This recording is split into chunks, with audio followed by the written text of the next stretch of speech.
Assalamualaikum warahmatullahi wabarakatuh. Selamat ketemu dengan saya dalam mata pelajaran kepedulian lingkungan.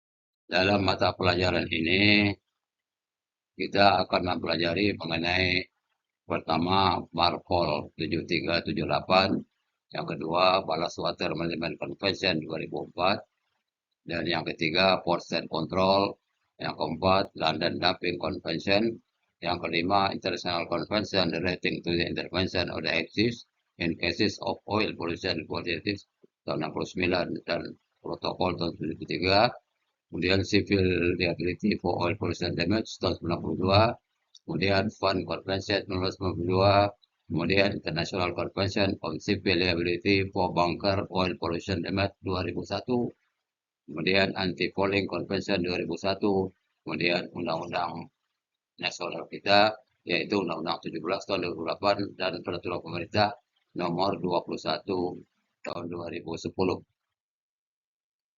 Konvensi Marpol yang sekarang kita sebut sebagai Marpol 7378 ya terdiri dari Marpol 73, Protokol 78, Protokol 1, Protokol 2, dan Protokol 97. Kemudian ada 6 aneks, ya, aneks 1, aneks 2, aneks 3, 4, 5, dan 6. Aneks 1 mengenai peraturan-peraturan untuk pencegahan pencemaran oleh minyak. Aneks 2 peraturan pengawasan pencemaran oleh zat cair beracun yang diangkut dalam bentuk curah. Aneks 3 peraturan pencegahan pencemaran oleh zat berbahaya yang diangkut dalam kemasan. Aneks 4 peraturan pencegahan pencemaran oleh kotoran atau sewage dari kapal. Aneks 5 peraturan pencegahan pencemaran oleh sampah dari kapal. Aneks 6 peraturan pencegahan pencemaran udara dari kapal. Ya, untuk dari Marpol 73, saya ambil cuma definisi-definisi saja. Ya, apa yang dimaksud dengan substances atau zat yang merugikan atau membahayakan. Berarti setiap zat yang jika dimasukkan ke dalam laut dapat menimbulkan bahaya terhadap kesehatan manusia, membahayakan sumber daya dan kehidupan di laut, merusak fasilitas, dan atau mengganggu penggunaan laut yang sah lainnya, dan termasuk setiap zat yang diawasi oleh konvensi ini.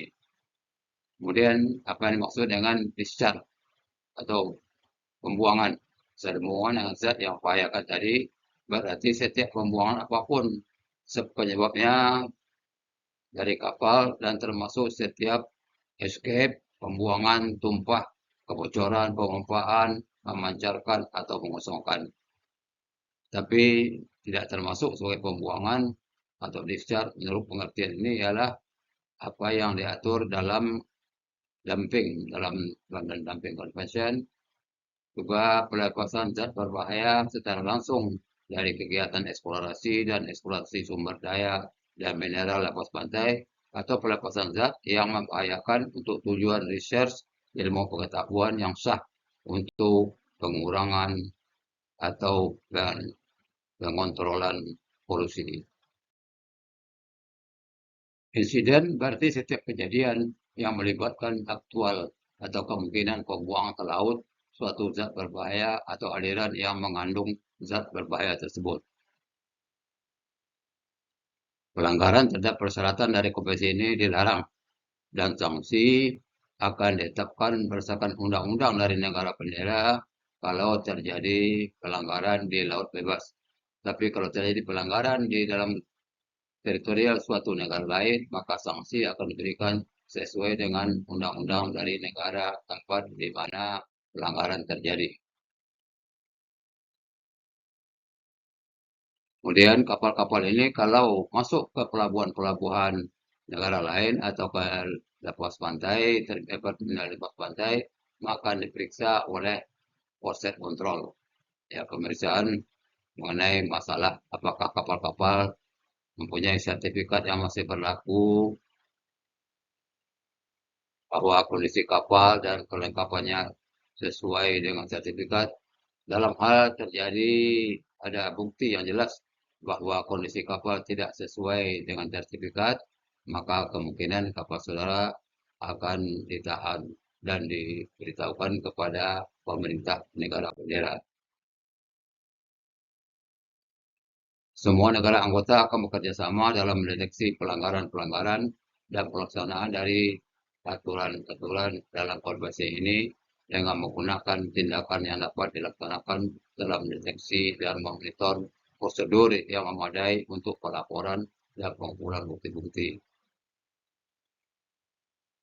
Jadi misalnya sebuah negara anggota akan mengirimkan kepada negara bendera kapal bukti-bukti bila ada bahwa kapal itu telah membuang zat yang membahayakan atau ada aliran yang mengandung zat yang membahayakan yang melanggar ketentuan dan konvensi ini. Nah, saat menerima laporan ini, negara bendera harus ya dapat meminta kepada negara yang tadi itu memberikan bukti-bukti yang lebih lengkap. Kalau memang bukti itu sudah lengkap, nanti akan diajukan ke muka pengadilan.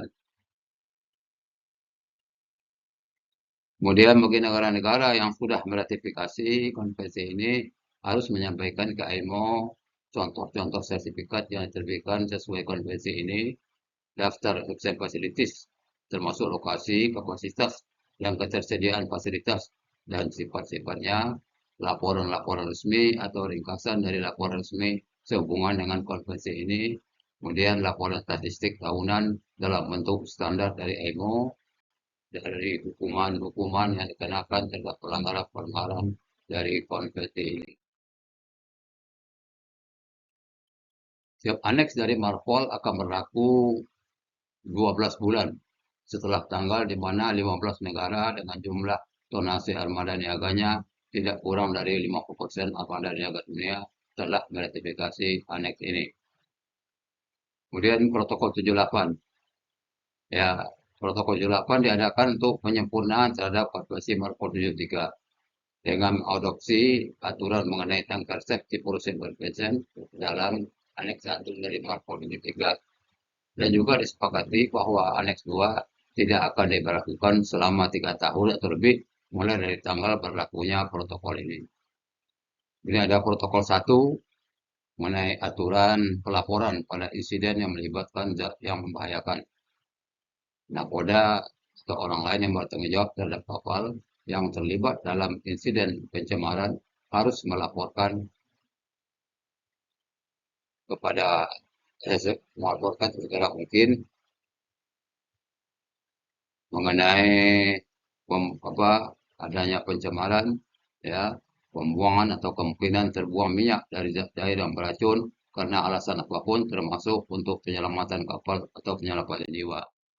Kemudian pembuangan atau kemungkinan terbuangnya zat yang berbahaya dalam kemasan termasuk dalam kontainer, tangki portable, kendaraan di jalan atau di rel dan tongkang.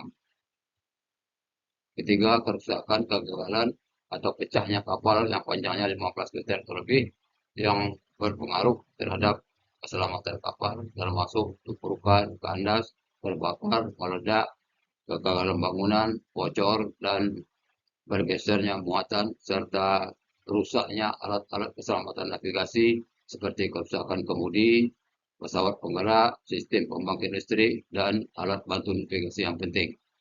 Pembuangan waktu kegiatan minyak, zat cair beracun yang melebihi kadar yang diinginkan. Laporan harus disampaikan melalui alat komunikasi yang tercepat melalui sesi radio pantai kepada otoritas yang ditunjuk negaranya. Kalau di Indonesia, kepada sah bandar terdekat. Isi laporan adalah identitas kapal yang terlibat, waktu dan jenis lokasi kejadian, jumlah dan jenis zat berbahaya atau minyak, wujud bantuan dan tindakan penyelamatan yang telah diberikan. Kemudian protokol 2 tentang cara penyelesaian berbeda pendapat antara anggota mengenai interpretasi atau aplikasi dari ketentuan Marpol. Diselesaikan dengan cara pengadilan arbitrasi. Pengadilan arbitrasi akan dibuat bila ada permintaan dari salah satu anggota IMO terhadap anggota yang lain, dilengkapi dengan dokumen mengenai apa yang diperselisihkan. Pengadilan terdiri dari 3 anggota, 2 dari yang ditunjuk oleh masing-masing pihak yang berselisih, dan yang ketiga dipilih oleh 2 anggota tadi dari negara yang netral. Kemudian protokol 97 tentang perubahan terhadap Marpol 738 yang tadinya terdiri dari 5 aneks, ditambah satu aneks lagi menjadi 6 aneks, yaitu mengenai pencegahan pencemaran udara dari kapal. Sekian pertemuan kita kali ini. Terima kasih. Sampai ketemu untuk pertemuan selanjutnya.